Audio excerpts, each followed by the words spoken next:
What's up? It's your boy Carcino here, and let's talk about it.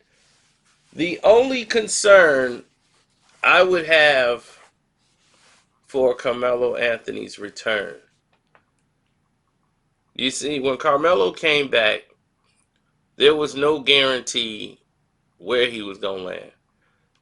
So he was staying in shape, but not game shape. It's a difference from knowing you're going to be on a team and just staying in shape, doing your shoot arounds and your drills, not knowing if you're going to be back in the league or not. So when they told him that, hey, this is going to happen, he went into full, okay, we got to start pushing ourselves to, getting back in the game shape so that we can play. When you do that, what you're doing is putting yourself in harm's way. And when I say putting yourself in harm's way, all of those people who do these type of things and go into explosive NBA action night after night, they open themselves up to injury way faster than any of the other athletes. That's why when you see some of the other NBA players, they come off an injury, sometimes they go right back on an injury. They get injured again and then they're gone. And we've seen this happen numerous of times in the industry. So the NBA cycle, they try to bring you in casually and say, let's gradually bring you along through this whole procedure. Because if we gradually do it, then, we can get somewhere a lot faster, gradually doing it.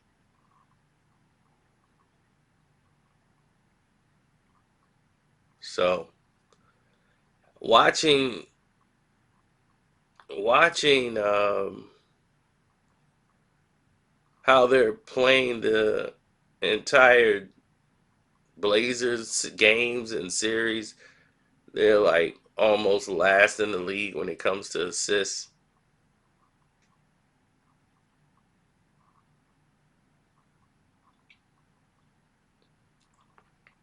Now, when you look at them in totality, you're saying to yourself, I don't think they could sustain playing this way because it's so much ISO ball going on in Portland that eventually they're gonna break. And when they break, it's over.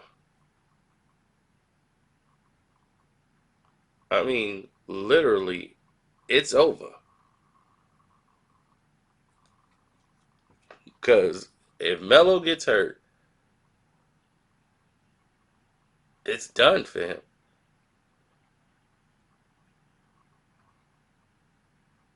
I mean, I just don't see where they're gonna go as far as getting Melo back on the team. If he gets injured, it's done. So they need to be a little bit more careful when they're considering where they're going with Melo. I see him going through pain. He's hurt now. Many of you probably don't even know it. Melo's got ankle issues right now. He's got a right ankle injury that he's playing through because he wants to be playing. He had tightness, tendonitis, and I think his left knee.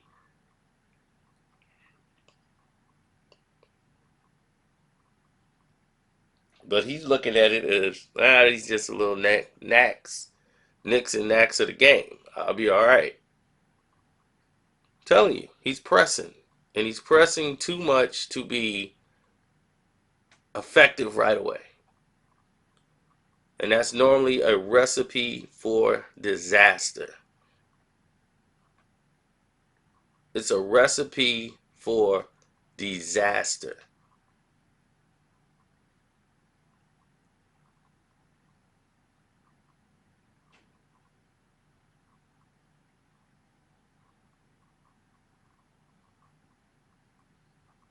I I have always been one that say, okay, this is what we need to do. This is where we should be. This is what I can't even do that now. Because Carmelo is in a situation where I don't even think it's going to help the Portland Trailblazers. They're going to be one and done if they make the playoffs at all. One and done. Okay, Dame's heroics is what got them to the Western Conference Finals. And when they got there, they couldn't win a game because they played a team that shares the ball. There was nothing they could do.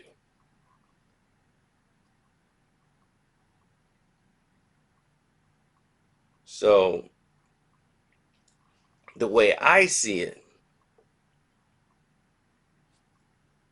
Carmelo Anthony needs to scale it back and say, I'm just going to contribute, but I'm not going to burn myself out. Because if I burn myself out, I'm not going to be any good to anybody anymore. The moment I get hurt and I'm out the game, they're going to say, oh, he's done.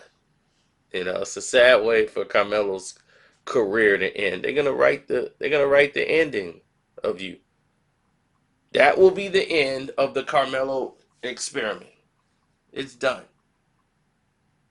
It's gonna die on a vine. So you don't want that to happen. You want the opportunity for one last shot in the playoffs. This is your ticket. This is your ride.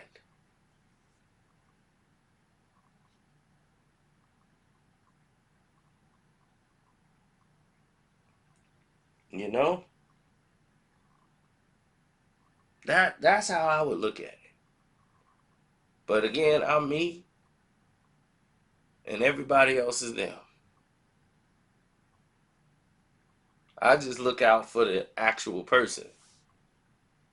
Now, if you guys ever go see another Portland game, watch it and see if you notice Carmelo's injured.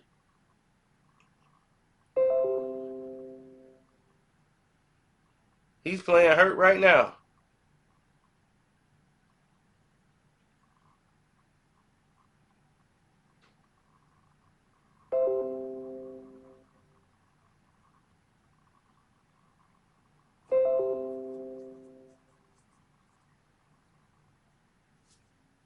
So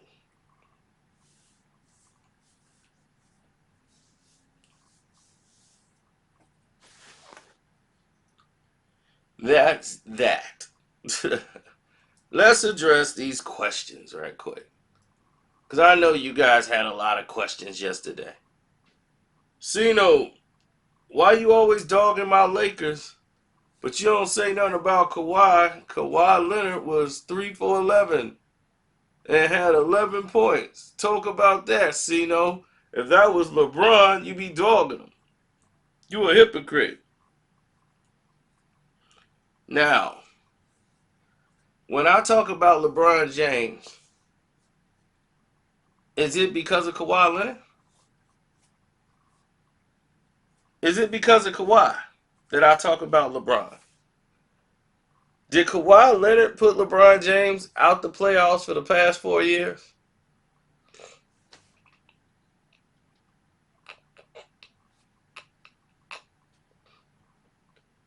Now, if you were picking a team and you had a choice, Kawhi Leonard or LeBron James, who would you choose? Kawhi just led his team to an NBA championship last year. Won Finals MVP. First year, he's one of one. That's what I got to go by. The Clippers right now are having the best season they've had in I don't know how many years.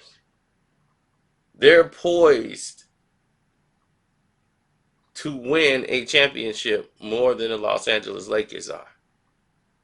The Los Angeles Lakers are not ready for an NBA championship. The Clippers have a bench. If Kawhi scores 11, have you noticed they won by 20? Even though he scored 11? If LeBron scores 11, do you think the Lakers win? Let that answer your question and sink into your head while you're trying to brag about something. Listen, the game is X's and O's. No matter how much you try to change it, no matter how much you try to flip narratives, the games is X's and O's. There is one basketball. You can have 1,000 great players, but there's only one basketball. You only get 3 for a shot, 2 for one inside the 3-point line. It's X's and O's. And those guys who run plays and execute the best will win. Remember, even the Dream Team got beat by a bunch of college kids that had Penny Hardaway, Chris Webber. They were future NBA stars, Bobby Hurley. They beat the Dream Team. See, people forget that. They got beat.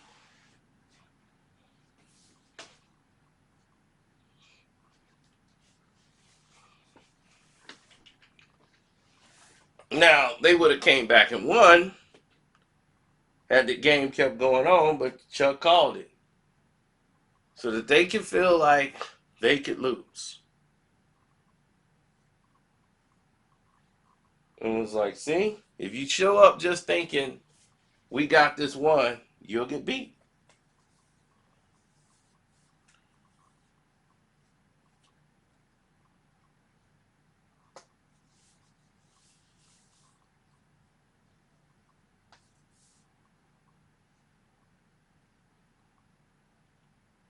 Now,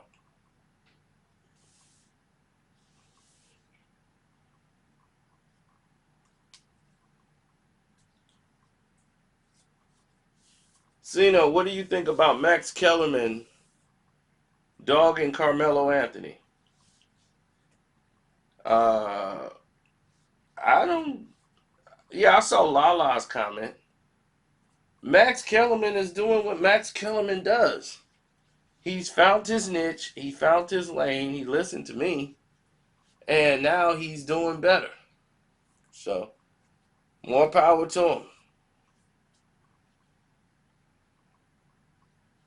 I mean, it's not just him. I mean, it's a lot of people in the media.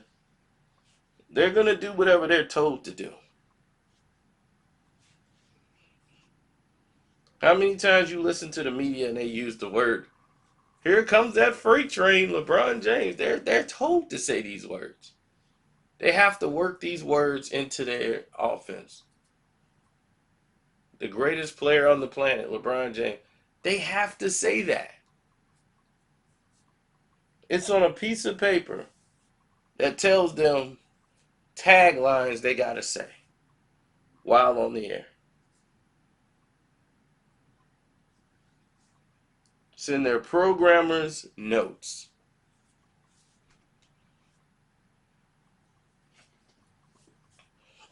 All in an effort to promote the game. Now, you might say to yourself, why are they doing that? We don't need that. We just need the basketball game. You know why? Because when you walk past an idiot on the streets, what do they say about LeBron? Man, he the best player on the planet. You be like, you just heard that off television. No, he is, man. They can't stop that freight train. You go, oh, wow. It works. They've been programmed this idiot. Now, I wonder how many of these idiots are running around here. And it's a bunch of them. See, brainwash was never meant to tap you on the shoulder and say, hey, guess what? Yeah, I'm brainwashed. Yeah, I just came here to wash your brain. What? Yeah. So just have a seat. I'll be done in a minute. It's not how it works. And now you see that, and you see that's not how it works. Now you can say to yourself, okay, there is a problem. I need to fix it. So hopefully that helps. Now, there are many other elements and moving parts that's going on here in the league. Can Carmelo Anthony lead the team to an NBA championship if they get Zach Collins back? If they get Zach Collins back, they still missing Nurkic. They're still missing a lot of pieces, but it's the style of play. You see, the style of play is going to keep them in a situation where they're not going to be happy. Their style of play is designed to keep them very unhappy. They're ISO team. CJ and Dame should have been broken up years ago. 2 years ago to be exact. And I said they should sign one, and they signed both. And I said the same thing about DeRozan and Kyle Lowry. It was the same situation. I said these two teams cannot be together. It's not good. It's not going to work. You got to split them up.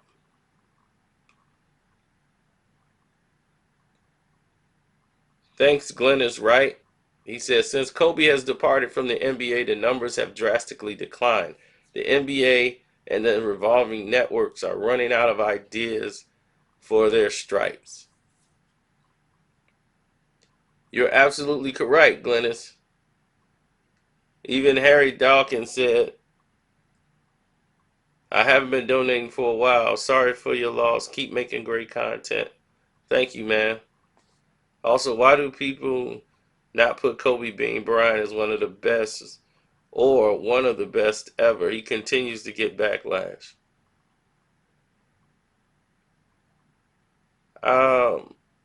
It's like this.